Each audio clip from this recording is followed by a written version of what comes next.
안녕하십니까. ESUP입니다. 이번 시간에는 국공립 어린이집 위탁서류 작성법 강좌로 청주시 편을 진행을 하고자 합니다. 자, 일단 청주시 위탁 공고문을 보고 평가 기준은 어떻게 되어 있고, 그리고 구비해야 될 서류는 무엇이고, 서류는 어떻게 작성해야 되는지, 이런 관점에서 강의를 진행을 하려고 합니다.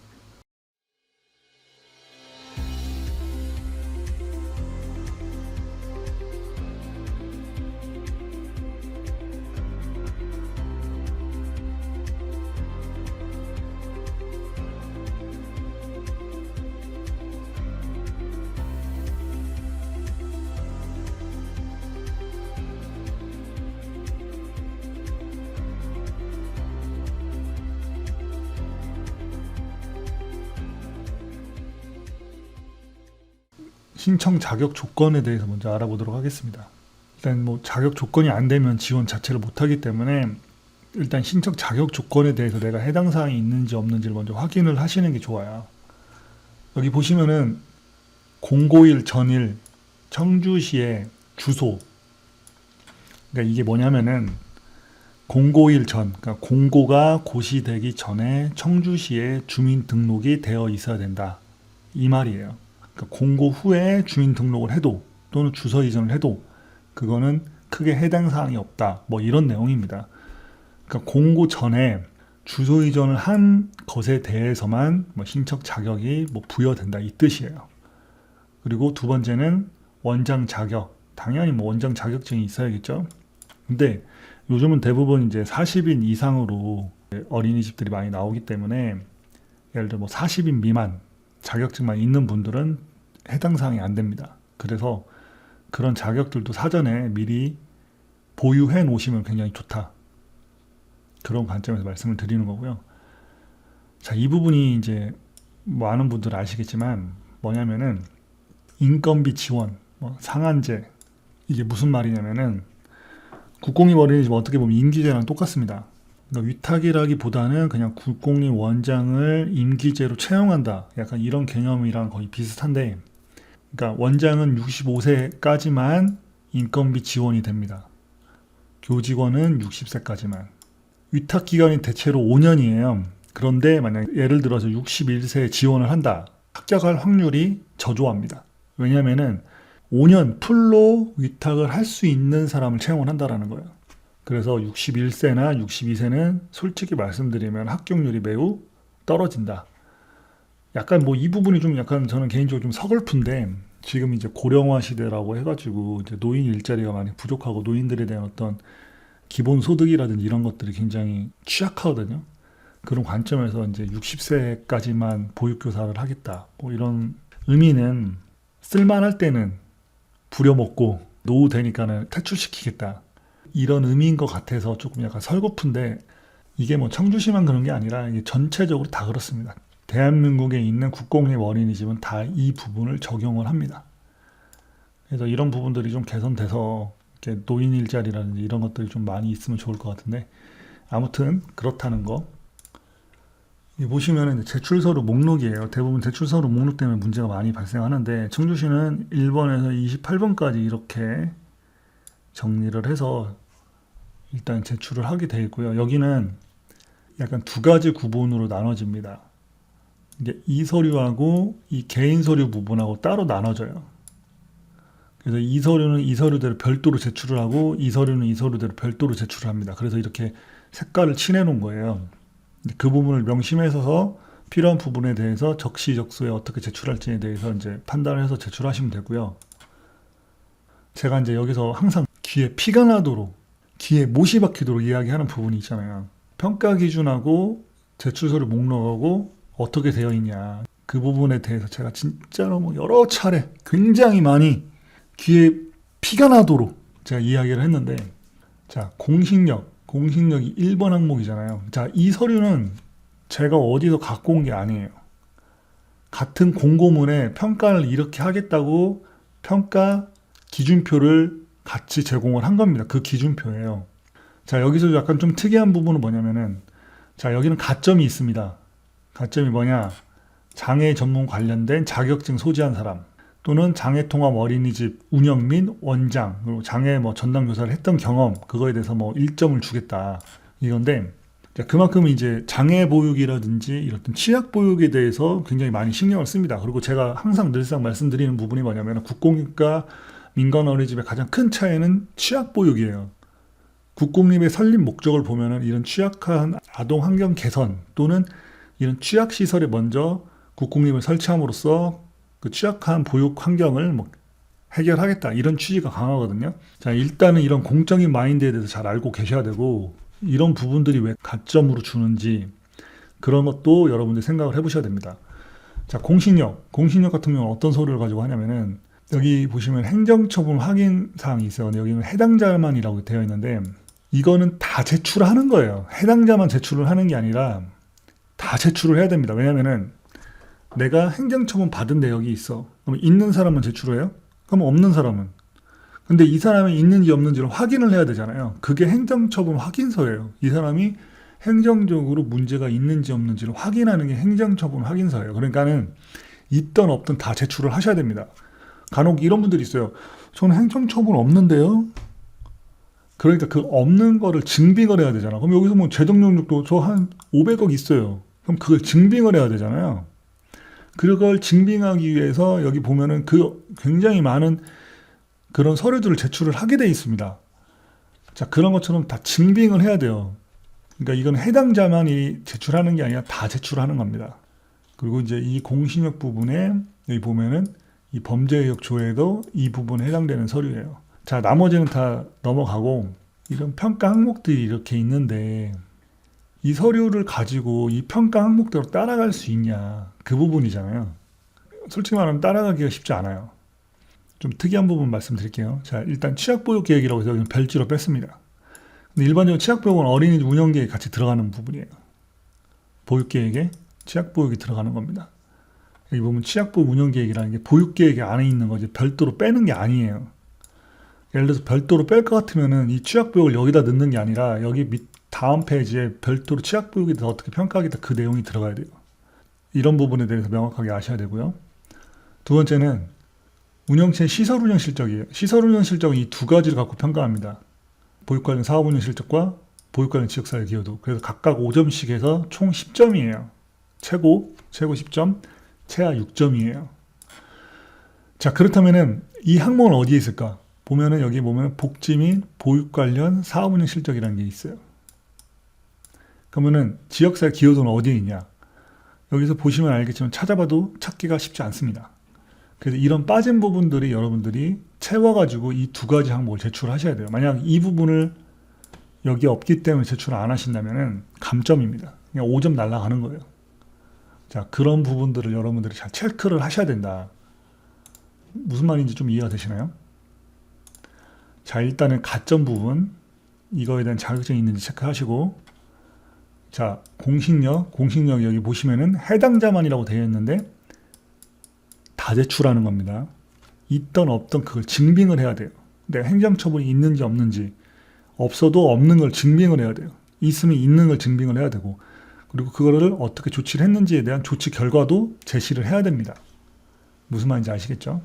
시설 운영 실적에 보면은 여기는 보육 관련 이 1번 항목만 있어요. 그럼 2번 항목은 어떡하냐? 이건 없잖아요. 그러면 이거를 제출 안 할 경우에는 그냥 5점 날아가는 겁니다. 뭐 가점 1점 받으면 뭐예요? 여기서 5점 날아가는데. 자, 그렇기 때문에 이런 부분들을 여러분들이 꼼꼼하게 챙겨서 서류를 제출하셔야 된다. 자, 여기는 이제 운영계획서 목차 부분이에요. 어떤 분들은 너무 까다롭다, 너무 어렵다, 왜 이렇게 해놨냐, 뭐 이렇게 불만이 많으신 분들도 있는데 저는 개인적으로 굉장히 잘 해놨다고 생각을 합니다. 왜냐하면 이런 세부적인 기준이 대체적으로 없어요. 그냥 뭉뚱그려서 뭐 어떻게 평가하겠다 이런 식이니까 심사위원들도 들어가면은 대부분 그냥 정량적, 개인적, 주관적 성격을 가지고 평가를 하는데 이렇게 세부적으로 이렇게 평가를 하겠다고 정해놓는 게 제 개인적인 관점에서 잘했다고 생각을 합니다. 다만 뭐가 문제가 되냐면 이게 평가 항목하고 맞게끔 해놨냐 그 부분이거든요. 제가 귀에 피가 나도록 맨날 이야기를 하다 보니까 뭐 지겨운 분들도 있고 쟤 왜 저래 이렇게 하시는 분들도 있을 거예요. 근데 이게 그만큼 중요하기 때문에 제가 말씀을 드리는 거예요. 자, 심사위원들은 이런 체크리스트를 받고 이거 가지고 평가를 합니다. 근데 뭐 심사에 따라서 운영 계획만 평가하는 경우도 있고, 뭐 운영 계획하고 이 부분 이렇게 해서 토탈 50점을 평가하는 경우도 있어요. 어떤 경우는 사업운영 실적까지도 보육정책위원회한테 평가를 주는 경우가 있어요. 이렇게 되면 60점이에요. 그러니까 60점이 발표 시간, 그러니까 5분에서 10분 안에 평가가 되는 거예요. 어떤 경우는 뭐 3분 한다고 하는데, 그럼 3분 동안에 50점 또는 40점이 평가가 되는 거예요. 3분에. 그러니까 5분도 솔직히 말이 안 되지만 3분은 솔직히 좀 너무 심하지 않나 이렇게 생각을 하시죠. 자, 아무튼 운영계획 같은 경우는 이 세 가지 기반으로 해서 평가를 한다고 되어 있습니다. 이렇게 구체적으로 나열하는 건 좋아요. 그러면은 이 구체적인 내용들을 여기에 언급할 수 있게끔 이 그룹핑을 보육사업 안내 계획에는 뭐 이런 거, 시설 및 운영 계획에는 이런 거, 뭐 이런 식으로 카테고리를 정해놓고 이거를 그 안에서 맞게끔 하라고 하면은 이 체계대로 평가하기가 쉽죠. 그러니까 심사위원들이 보육사업 계획은 어떤 부분이지? 그러면 이 부분을 찾아갈 수가 있잖아요. 근데 지금 이거는 그냥 다 나래비를 그냥 17개 항목을 다 풀어놨기 때문에 이 개별 항목들이 여기에 어떻게 속하는지를 알기가 쉽지가 않다. 자, 원장의 책무성 및 유지 강화를 위한 계획. 자, 이 부분은 어디에 속한다고 생각하세요? 그렇죠. 이 부분 좀 애매하죠. 보육사업 계획이라고 하기도 그렇고, 뭐 시설 및 운영 관리 계획이고 그렇고, 뭐 예산의 적정성이라고 하기도 그렇고. 자, 회계. 이건 어차피 뭐 예산 계획이죠. 이거 같은 경우는 보육 계획이에요. 그리고 이거는 다시 예산. 이거는 보육 계획. 이거는 이 부분입니다. 교직원, 연수 및 재정 뭐 이런 거 부분이기 때문에. 근데 이게 뒤죽박죽 되어 있어요. 제가 지금 무슨 말을 하는지 좀 어렵죠? 자, 아까 이제 3단 구조로 평가를 한다고 말씀을 드렸잖아요. 그리고 그 체크리스트를 심사위원들에게 주고 심사위원들이 그 발표 시간에 그걸 찾아서 평가를 해야 되는데, 자, 일단 여기서 보육사업 계획이 어떤 겁니까?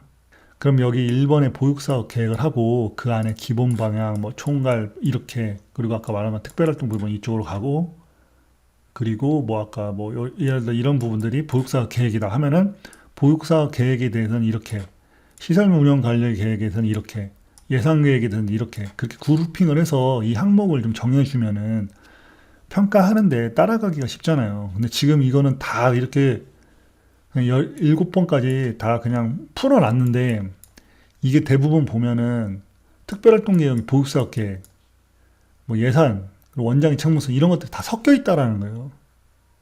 자, 그래서 평가하기가 굉장히 쉽지 않다. 그거를 말씀을 드리는 겁니다. 자, 아무튼 이 체계를 기반으로 해서 운영계획서를 작성을 하시고요. 이 목차 순번을 바꾸시면 안 돼요. 왜냐하면 거기서 이 순번대로 따라가기 때문에. 자, 여기서 이제 조금 특별한 부분은 4차 혁명 시대를 대비한 뭐 특색보육, 특별활동 보육.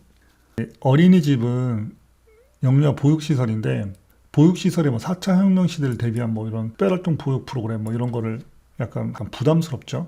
하여튼 뭐 이런 계획들을 세우셔야 됩니다. 여기에 언급이 되어 있기 때문에. 그리고 두 번째는 이제 저출산 해서 원화 모집 어떻게 할 거냐. 이게 어떻게 보면 마케팅 홍보 방안인데, 약간 이 내용은 약간 소 잃고 외양간 고친다 이런 느낌이에요. 소가 없는데 외양간만 고치는 거야. 어린이집에 저출산 때문에 아이들이 없어요. 근데 원화 모집만 하면 뭐해? 애들이 안 오는데. 그리고 어린이집의 궁극적인 목적은 맞벌이 부부라든지 보육 지원, 여성들에 대한 보육 지원, 아이 키우기 좋은 도시를 만들기 위한 어린이집 운영, 뭐 이런 거에 관련된 슬로건이라든지 이런 정책 방향들이 있잖아요. 영유아 보호법에서 그런 게 있고, 취약보육에서 영아랑 야간 연장을 하는 이유도 맞벌이 부부라든지 직장 생활을 하는 부모들 때문에 그게 하는 거거든요. 자, 그런 걸로 봤을 때는 홍보 방안, 원화 모집이 아니라 맞벌이 부부라든지 여성들에 대한 사회 진출 이런 부분을 위해서 우리가 어린이집을 어떻게 할 거냐. 그래서 아이 키우기 좋은 어린이집을 만들어서 저출산 이런 문제를 극복하기 위해서 어린이집에서 어떤 역할을 할 거냐. 약간 그런 방향으로 가야 되는데, 요거는 약간 느낌이 소 잃고 외양간 고친다 그런 느낌이 좀 강합니다. 그냥 홍보만 할 게 아니라 저출산이 이렇게 심각한데, 저출산의 가장 큰 원인은 뭐 여러 가지가 있겠지만 그 중에 하나가 아이에 대한 돌봄, 보육 뭐 이런 부분들도 있잖아요. 맞벌이 부부에 대한 보육 지원, 직장 생활하기 힘들어요. 뭐 이런 것들을 어떻게 지원할까, 약간 그런 관점에서 접근을 했으면 좀 좋지 않을까라는 말씀을 좀 드립니다. 예를 들어서 여러분들이 뭐 차별화 전략을 한다고 하면은 여기서 단순하게 홍보 전략만 세우는 게 아니라 아까 말씀드린 것처럼 저출산 극복을 위해서 내가 어떤 보육 정책과 보육 방향을 가지고 저출산 대책을 통해 뭐 아이 키우기 좋은 환경을 만들겠다. 뭐 이런 운영 계획을 세울 수도 있겠죠. 정춘 씨 같은 경우는 재본이 아니라 편철을 합니다.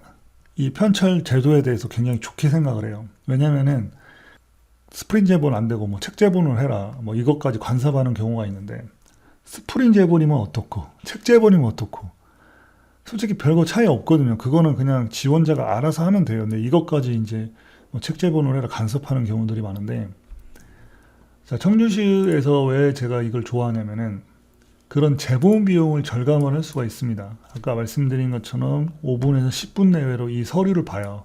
근데 이 서류를 보기 위해서 위탁자들이 그렇게 굉장히 형편이 좋은 것도 아니고 대부분 보면 다 열악합니다. 대부분 다 오늘 내일 하세요. 오늘 갈지 내일 갈지 막 이 정도로 진짜 뭐 경제적으로 힘든 분들이 많은데 경제적으로 힘들다는 거는 지금 어린이집 상황 자체가 굉장히 힘들잖아요. 5분에서 10분 볼 거를 최소 뭐 10만 원 또는 많게는 뭐 20만 원, 30만 원, 또 눈탱이 맞는 분들은 뭐 40만 원까지 제본을 해서 제출을 하시는데 거기에 그렇게 공들일 필요가 있냐. 자, 그런 관점에서 이렇게 이제 파일철에다 그냥 편철해서 제출을 하라. 저는 이게 굉장히 좋은 것 같습니다. 거기다가 이제 칼라 제본 안 되고 흑백 제본만. 뭐 이런 의도죠. 제본비를 절감할 수도 있고 지금 뭐 탄소 중립 세대라고 해서 탄소를 어떻게 하면 절감하냐. 이게 지금 뭐 국가적으로도 지자체별로도 지금 굉장히 혈안이 되어 있습니다. 에너지를 효율적으로 활용할 수가 있잖아요. 칼라 복사라든지 뭐 잉크, 그리고 전기세, 그리고 종이 많이 낭비할 필요 없잖아요. 뭐 제본 부수도 저는 개인적으로 뭐 한 10부 이상 이렇게 해오라고 하는데 한 5부 정도 해서 심사위원들마다 파트를 나눠서 그 부분만 평가할 수 있게끔 돌려서 보는 것도 나쁘지 않을까 생각을 합니다. 아무튼 저는 이 편철 제도 굉장히 좋다고 생각을 하고요. 여러분들이 이제 명심해야 될 거는 꼭 이 편철로 해야 됩니다. 책 제본 안 돼요. 스프링 제본 안 돼요. 제본서도 할 필요 없고 그냥 출력하셔서 이 편철 파일 사가지고 여기에 편철하시면 됩니다. 자, 끝으로 PPT 양식을 제공합니다. 그리고 이제 양식을 뭐 어떻게 할 건지에 대해서 막 스트레스도 많이 받고 막 그렇잖아요. 그런 관점에서 이런 양식을 제공한다는 건 좋은데 다만 이 세부 항목까지도 이렇게 정해 놓습니다. 뭘 가지고 발표를 해라. 근데 이렇게 하면은 PT라는 거는 어떻게 보면 나만의 차별화 전략, 나만의 역량, 그걸 어필하는 부분인데 이렇게 똑같이 주제를 주고 거기에 맞게끔 하라고 하면은 나만의 어떤 그런 역량이나 차별성을 어필하기가 굉장히 쉽지도 않고 창의성을 제한시키잖아요. 더 창의적인 생각들이 있는데 그걸 제한시키는 어떤 그런 문제들이 있다. 개인적으로 말씀을 드리는 겁니다. 두 번째는 다 똑같은 내용을 가지고 발표를 하겠죠. 보육 프로그램. 뭐 이거 가지고 하니까 심사위원 입장에서 뭐 10명을 평가한다고 하면 10명이 똑같은 주제를 가지고 평가를 하기 때문에 지겨울 수밖에 없죠. 자, 그런 문제가 좀 있다라는 거. 근데 조금 유능하거나 뛰어난 분들은 이 똑같은 주제 속에서도 자신만의 어떤 차별화된 전략을 가지고 발표를 할 수가 있어야죠.